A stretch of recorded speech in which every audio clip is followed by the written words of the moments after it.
So, i-click natin yung Uno Digital Bank ng app. I-click mo lang yung Join Uno kapag wala ka pang account sa Uno Digital Bank.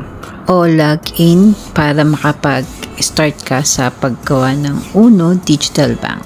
Ngayon, nilog-in ko lang yung contact number ko na ginamit ko pag-register sa Uno Digital Bank sa GCash.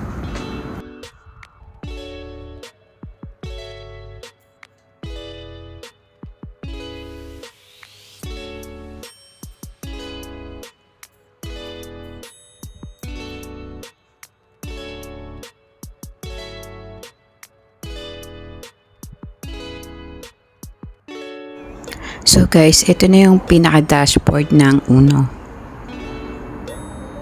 Makikita mo, maganda yung front niya. Hanapin mo lang dyan yung loan. So, nandito ka na sa loan. So, pwede ka na mag-apply. I-click mo lang dyan sa baba yung apply now.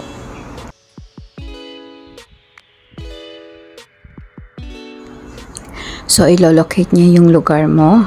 I-click mo lang yung while using this app. Tapos, ito yung special code. Hindi ko alam, pero baka invite to ng user sa'yo. Click mo lang yung no. So, nandito ka na sa easy 4 steps. Basahin mo lang yan. Tapos, pwede ka na mag-start.